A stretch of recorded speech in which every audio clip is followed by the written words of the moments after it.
जिसके घर पे मीटर की रीडिंग 600 से कम है उसको बिजली का बिल 0 आएगा।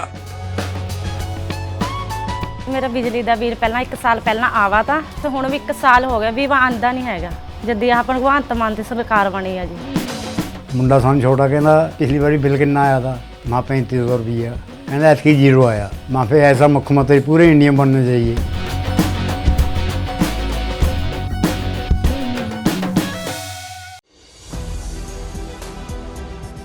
दोस्तों नमस्कार, मेरा नाम है मनीष कुमार सिंह और आप देख रहे हैं 4 PM महाराष्ट्र। दोस्तों महाकुंभ में आधी रात के बाद जो मचे भगदड़ में जो लोगों की जान गई है उसकी चर्चा आप लगातार सोशल मीडिया पर तमाम जो न्यूज चैनल्स हैं सोशल मीडिया पर ग्राउंड लेवल की रिपोर्ट आप देख रहे होंगे। मैं जानबूझ करके जोर दे रहा हूं सोशल मीडिया पर दोस्तों, क्योंकि पिछले कुछ दिनों से लगातार जब सोशल मीडिया पर कुछ हमारे 4 PM पे भी और बाकी कई सारे रिपोर्टर्स ने ग्राउंड लेवल की हकीकत दिखाने की कोशिश की गई, जब वहां की जो व्यवस्था है खराब व्यवस्था को बताने की कोशिश की गई तो बहुत सारे लोग क्या पेड ट्रोलर्स कह सकते हैं तरीके से उन्होंने ट्रोल करने की कोशिश की उन पत्रकारों को और हिंदू विरोधी और पता नहीं क्या क्या कुछ लोग कहते रहे, पेड ट्रोलर्स कहते रहे। लेकिन दोस्तों जब ये घटना सामने आई है उसके बाद अब सवाल खड़े होने लगे हैं कि क्या प्रशासन की तरफ से जो दावे किए जा रहे थे, जो बातें बताई जा रही थी, क्या उसकी पोल खुल गई है। हजारों करोड़ों रुपए खर्च किए जा रहे थे, बार बार बड़े बड़े मंत्री इंटरव्यूज दे रहे हैं, प्रशासन की जो चाको चौबंद दुरुस्त व्यवस्था है उसके बारे में बखान किए जा रहे हैं, बार बार इतना पैसा खर्च हो रहा है उसका नाम लेकर के बताया जा रहा है कि सरकार कितना खर्च कर रही है। लेकिन क्या इस व्यवस्था के लिए ये तमाम बातें हो रही थी? क्या वाकई ग्राउंड लेवल पर जितने दावे किए गए उस दावे के हिसाब से ग्राउंड लेवल पर क्या व्यवस्था उस तरीके से की गई थी? अगर की गई होती तो ये जो घटना हुई है दोस्तों क्या वो घटना होती? आपको बता दें दोस्तों पिछले कुछ दिनों से लगातार हम भी देख रहे थे और आप भी देख रहे होंगे कि सोशल मीडिया पर जब हम इंस्टा या यूट्यूब वगैरह देखते हैं तो कुंभ की जानकारी लेते लेते कई सारी चीजें हमारे आंखों के सामने से गुजर रही थी जिस पर किसी का ध्यान नहीं जा रहा था, सब मनोरंजन के लिए देख रहे थे और वो था वीवीआईपी कल्चर। जी हाँ दोस्तों, महाकुंभ जहां देश के इतने सारे लोग जनता वहां पर जब इकट्ठा हो रही है ऐसे में वीवीआईपी कल्चर्स को बढ़ावा देने की क्या जरूरत है? क्योंकि बहुत सारे पत्रकार बहुत सारे जानकार ये सवाल पूछ रहे हैं कि ये जो वीवीआईपी कल्चर है ये क्यों बार बार जो है ऐसे जो आयोजन होते हैं वहां पर ज्यादा उनको तरजीह दी जाती है।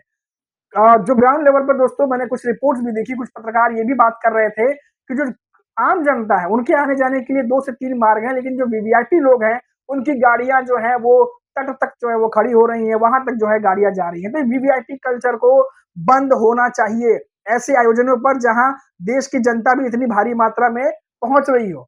और तो और दोस्तों देखिए कि जहां एक तरफ जो हमने 4 PM में भी दिखाया और बहुत सारे सोशल मीडिया के रिपोर्टर्स हैं उन्होंने भी हकीकत दिखाई, जो अव्यवस्था है उसको लेकर के बातचीत की। अव्यवस्था को दिखाना सरकार को विरोध करना नहीं होता, अव्यवस्था को दिखाने का मतलब होता है कि अगर वहां पे अव्यवस्था है तो उसको व्यवस्थित किया जाए। क्रिटिसिज्म हमेशा किसी के खिलाफ इसलिए होता है क्योंकि उसको दुरुस्त किया जा सके। अगर किसी अव्यवस्था को आप दिखाएंगे नहीं, उसकी बातें ही नहीं होंगी तो उस चीज को दबा दिया जाएगा। ऐसे ही कुछ रिपोर्टर्स ने हमारे 4 PM में भी और कुछ और रिपोर्टर्स ने भी वहां की अव्यवस्था को दिखाने की कोशिश की, लेकिन पेड मीडिया ट्रोलर्स ने जो पेड होते हैं जो IT सेल के जो होते हैं उन्होंने कई सारे लोगों को ट्रोल किया, कई सारे पत्रकारों को ट्रोल किया, हिंदू विरोधी बताया और तमाम चीजें की। दोस्तों किसी भी आयोजन के बारे में वहां की अव्यवस्था को बताने का मकसद सिर्फ किसी को बदनाम करना नहीं बल्कि उस अव्यवस्था को व्यवस्थित करने से भी जुड़ा होता है। अब ये जो घटना हुई है महाकुंभ में जिसमें 15 से 16 लोगों की जान चली गई है और बहुत सारे लोग घायल हैं, क्या अब इसके बाद इन सवालों पर बातचीत नहीं हो रही? क्या इससे पहले ही जब अव्यवस्था को लेकर के सवाल पूछे जा रहे थे तो क्या उस पर ध्यान दे के उसको दुरुस्त नहीं किया जाना चाहिए था? अब बहुत सारे सवाल हमारे और आपके सामने खड़े हो गए हैं दोस्तों और ध्यान देने की बात है, चिंता करने की बात है कि आखिर क्या कोई दुर्घटना होने के बाद ही हम और आप जागेंगे? क्या कोई दुर्घटना होने के बाद किसी की जान जाने के बाद ही हम और आप सवाल पूछेंगे? क्या उससे पहले क्या हमें और आपको कुछ भी होने से पहले क्या नहीं जागना चाहिए, क्या सवाल नहीं करना चाहिए? ये अपने आप से पूछने की जरूरत है दोस्तों। दूसरी तरफ आप देखिए कि एक तरफ जहां कुछ ईमानदार पत्रकार ग्राउंड लेवल की रिपोर्टिंग कर रहे थे, अव्यवस्था को जनता के सामने सरकार के सामने लाने की कोशिश कर रहे ताकि उस पर काम हो सके, तो उनको ट्रोल करने की कोशिश की जा रही थी। वहीं दूसरी तरफ मोदी मीडिया अव्यवस्था को दिखाने के बजाय तमाम इन्फ्लुएंसर्स को दिखाया जा रहा था। वहां पे जो लोग हैं, जो ट्रेंड कर रहे हैं, जो ट्रोल हो रहे हैं, या फिर जो इन्फ्लुएंसर्स के रूप में बन के उभरे हैं, उनके पीछे पूरी मीडिया, गोदी मीडिया भाग रही थी और अलग ही लेवल का एक लेयर सेट कर दिया गया था ताकि जो अंदर की व्यवस्था है, जो दिखाने की कोशिश की जा रही है, उसको दबाई जा सके। और ऐसा ही महाकुंभ में ये दुर्घटना घटी है दोस्तों, उसके बाद भी गोदी मीडिया ने वही काम किया है, दुर्घटना को दबाने की कोशिश की। लेकिन जिस तरीके से सोशल मीडिया पर तमाम रिपोर्टर्स ने, जो पत्रकारिता करते हैं या इंडिपेंडेंट पत्रकारिता करते हैं, जब उन्होंने अंदर ही खबर रिपोर्टिंग शुरू की, उसके बाद आवाज 1 से 2, 2 से 3, 3 से 4 होती चली गई।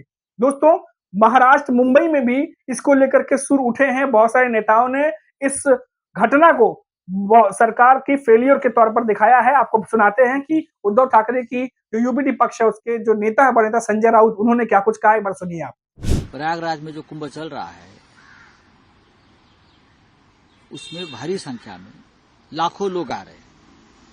बीजेपी के लोग करोड़ों की बात करते हैं, वो मार्केटिंग है। करोड़ों लोग लाने की कोशिश है, ये उनकी प्रचार यंत्रणा है। करोड़ों लोगों को लाओ, आइए आइए आइए और हमारा काम देखिए, ये उनका एक प्रचार का तरीका है, इवेंट है। कुंभ कोई इवेंट मैनेजमेंट नहीं है, कुंभ श्रद्धा का विषय है। करोड़ों लोग अगर आप वहां लाते हैं, बुलाते हैं, तो उनकी व्यवस्था क्या है? लोग सड़क पर बैठे हैं, महिलाएं सड़क पर सोई है। मैंने उनकी रिएक्शन देखी है कि क्या है कुंभ में। लोग अभी भी अखिलेश यादव जी के कार्यकाल में जो कुंभ हुआ था, उसकी याद निकालते। वो व्यवस्था सर्वोत्तम व्यवस्था थी अखिलेश यादव जी की। आज भी मैं बात करता हूँ लोगों से, तो बोलते नहीं नहीं, हम उस बार भी आए थे जब अखिलेश यादव जी मुख्यमंत्री थे, उस वक्त सर्वोत्तम व्यवस्था रही। लेकिन आज आप लाखों करोड़ों लोग आते हैं, दर दिन आंकड़े देते, आज 3 करोड़ आ गए, आज 4 करोड़ आ गए, आज 15 करोड़ आ गए। व्यवस्था क्या है? वीआईपी आते हैं, हमारे रक्षा मंत्री आकर गए, एक दिन तक पूरा घाट बंद रहा, वहां गृह मंत्री आ गए, पूरा प्रयागराज बंद रहा। केंद्रीय मंत्री आते हैं तो पूरा एरिया बंद होता है, तो उससे भी प्रेशर आता है ना व्यवस्था के ऊपर, और भीड़ बढ़ जाती है। तो ये भगदौड़ हुई है, 10 लोगों से ज्यादा लोगों की मौत है।